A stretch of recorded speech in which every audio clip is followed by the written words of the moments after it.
Hello दोस्तों, MS world में आपका स्वागत है, जहां आपको मिलता है कॉम्पिटिटिव मैथ्स और रीजनिंग के इंपॉर्टेंट क्वेश्चंस का आसान सॉल्यूशन। दोस्तों, पिछले वीडियो में हम लोगों ने कोडिंग डिकोडिंग से संबंधित फॉरवर्ड विधि को जाना था और आज के इस वीडियो में हम लोग कोडिंग डिकोडिंग से संबंधित बैकवर्ड विधि को जानेंगे। चलिए इसे एक उदाहरण से समझते हैं। यदि किसी सांकेतिक भाषा में कोडिंग को BNC HMF के रूप में लिखा जाता है तो उसी भाषा में डिकोडिंग को कैसे लिखा जाएगा।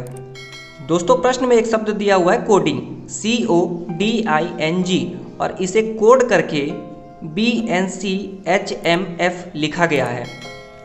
दोस्तों, आज के वीडियो में हम लोग बैकवर्ड विधि के बारे में बात कर रहे हैं, तो इसे आप आसानी से समझ सकते हैं कि दिया हुआ जो अक्षर होगा उसके ठीक पहले वाले किसी अक्षर की बात हो रही होगी। लेकिन जब आप एग्ज़ाम में ऐसे प्रश्न देखेंगे तो आपको ये नहीं पता होगा कि वो फॉरवर्ड विधि है या बैकवर्ड विधि है, वहाँ आपको इसे खुद ही ज्ञात करना होगा। तो इसके लिए आपको फ्रेंड्स या तो अक्षरों को मिलान कर लेना है कि वो किससे कितना कम या ज़्यादा है, या फिर आप अक्षरों का उनके क्रम से लिख सकते हैं। इससे भी बिल्कुल आसानी से आप पता कर पाएंगे। दोस्तों, जब आप इसे गौर से देखेंगे तो आपको दिखेगा कि C से ठीक पहले B यानी कि माइनस हो रहा है, O से ठीक पहले N, D से ठीक पहले C, I से ठीक पहले H और N से ठीक पहले M, इसी प्रकार से G से ठीक पहले F आया है। अब आपको यही पैटर्न जो है डिकोडिंग में फॉलो करना है। डिकोडिंग का D से ठीक पहले फ्रेंड्स C, E से ठीक पहले D, C से ठीक पहले B, O से ठीक पहले N, D से ठीक पहले C, I से ठीक पहले H, N से ठीक पहले M और G से ठीक पहले F। दोस्तों, इस प्रकार से हमें डिकोडिंग का भी कूट मिल गया। हमने अक्षरों को एक माइनस लेके सॉल्व किया है। आप इसे उल्टा भी सॉल्व कर सकते हैं, यानी कि D से पहले C आता है, ठीक इसका अपोजिट अपन लेंगे तो C के बाद D के बाद E, B के बाद C, N के बाद O, C के बाद D, H के बाद I, M के बाद N और F के बाद G। प्रश्न हमें ऐसे ही सॉल्व करना है फ्रेंड्स, लेकिन पढ़ने में ये ज़्यादा आसान होता है। चलिए एक और उदाहरण लेते हैं जिससे ये आपको और आसानी से समझ में आएगा।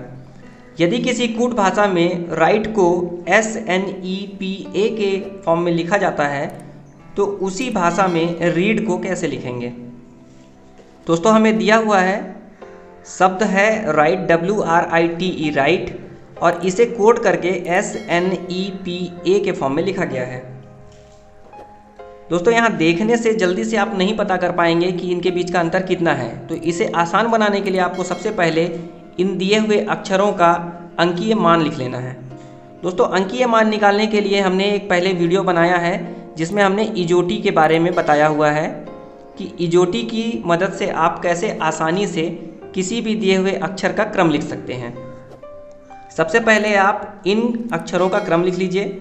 देखिए W, ये Y यानी कि 25 से ठीक पहले है तो ये हो जाएगा 23, ठीक है। W के बाद X छोड़ के Y यानी कि ये 25 है तो ये 23। R, S के बाद T 20 होता है तो ये 18। I, J है 10, J से ठीक पहले I यानी कि 9। T की वैल्यू फ्रेंड्स यहाँ पे 20 दी है और E की वैल्यू होती है 5। दोस्तों, इजोटी के बारे में ज़्यादा अच्छे से जानने के लिए आप हमारा पिछला वीडियो देख सकते हैं। जब आपको दिए हुए अक्षरों का क्रम पता हो जाएगा फ्रेंड्स, तो आपको ठीक जो कोड दिया हुआ है इसका भी क्रम पता कर लेना है। S, T से ठीक पहले 19, N, O से ठीक पहले यानी कि 14, E की वैल्यू 5, P, O के ठीक बाद यानी कि 16 और A, इसकी वैल्यू आपको पता ही है फ्रेंड्स, ये पहला होता है। अब यहाँ से देख सकते हैं फ्रेंड्स कि हमें दिया हुआ है W जिसका मान 23 है और इसके ठीक नीचे उसे डिकोड करके S लिखा गया है जिसकी वैल्यू 19 है। इन दोनों के बीच का अंतर जो है वो 4 है। अब आप इसे +4 लिखिए, ये -4 लिखिए, ये आपके ऊपर है, क्योंकि आप यदि इसे कोड से डिकोड की तरफ जाएंगे तो आपको -4 लेना है, लेकिन यदि आप इसे उल्टा देखते हैं जो कि आसान पड़ता है तो आपको +4 करना है, ठीक है।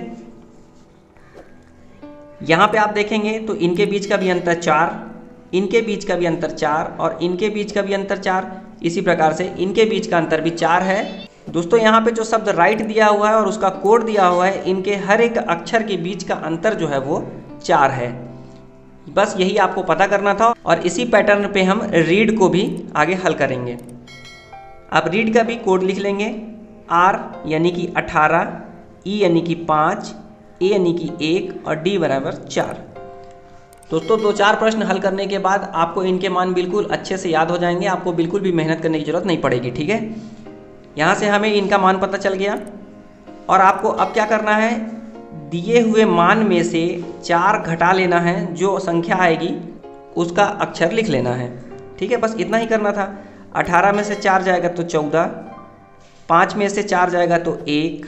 दोस्तों अब यहाँ पे बात आती है कि 1 में से 4 हम कैसे घटा सकते हैं। तो इसके लिए आपको एक बात याद रखनी है कि जब भी ए हो और उसमें से हमें घटाना है तो उस 1 में हम 26 जोड़ लेते हैं। ये आप हमेशा याद रखिएगा, 26 में 1 जोड़ लेंगे, ये हो जाएगा 27। अब ये क्यों हुआ फ्रेंड्स, क्योंकि हमें पता है कि अंग्रेजी वर्णमाला में कुल 26 अक्षर होते हैं और आप मान लीजिए कि उस 26 के बाद जब वो दोबारा से ए आया है यानी कि 27वां इसको हम गिनेंगे।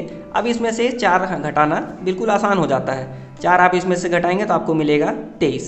ठीक है, ये आपको याद रखना है फ्रेंड्स हमेशा। फिर है 4। अब देखिए यहाँ फिर से आ गया, यदि 4 में से 4 घटाएंगे तो फिर तो 0 आ जाता है। 0 किसी का मान नहीं होता है, इसलिए इसमें भी आप सेम करेंगे, यानी कि 4 में हम 26 जोड़ लेंगे, इसकी वैल्यू हो जाएगी 30 और इसमें से आप यदि 4 घटाएंगे तो आपको मिल जाएगा 26। ठीक है, 26वां मतलब कि Z, ये तो आपको पता ही होगा।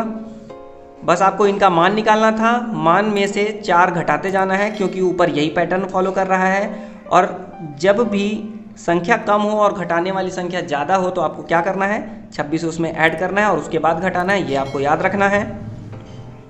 इसके बाद जो संख्या हमें मिलेगी उसका मान लिख लेना है 14। फ्रेंड्स 15 होता है O, 15 से ठीक पहले N। ठीक है, यहाँ पे भी हमने लिखा हुआ था N14, आप उसे भी देख के फॉलो कर सकते हैं। 1 पे आएगा फ्रेंड्स A और 23वां आप याद रखेंगे, 25वां है Y, तो 23वां हमने क्या मिलेगा W। दोस्तों यहाँ पे हमें 23वां क्रम पता करना था, 23वां होता है W और D का अपोजिट 26वां क्रम, 26वां जो होता है वो होता है Z। इस प्रकार से जो हमें प्राप्त हुआ है NAWZ, ऑप्शन नंबर C इसका बिल्कुल सही उत्तर होगा। तो फ्रेंड्स चाहे वो फॉरवर्ड मेथड हो या बैकवर्ड मेथड हो या किसी और प्रकार का मेथड हो, यदि आप दिए हुए अक्षरों का अंकीय मान लिख लेते हैं तो उसे हल करना बहुत आसान हो जाता है। दोस्तों अगला प्रश्न आप लोगों के लिए, इसका उत्तर आपको कमेंट बॉक्स में बताना है। यदि किसी सांकेतिक भाषा में चेयर CHAIR को AFYGP के रूप में लिखा जाता है तो उसी भाषा में बेंच BENCH को क्या लिखा जाएगा। दोस्तों ये आपका टेस्ट है, यदि आपको बताया हुआ पैटर्न समझ में आया है तो आप इसे बिल्कुल आसानी से हल कर लेंगे।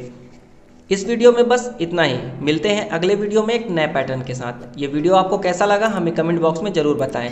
वीडियो अच्छी लगी हो तो लाइक करके अपने फ्रेंड सर्कल में ज़्यादा से ज़्यादा इसे शेयर करें। वीडियो को अंत तक देखने के लिए बहुत बहुत धन्यवाद। Thanks for watching and be connected.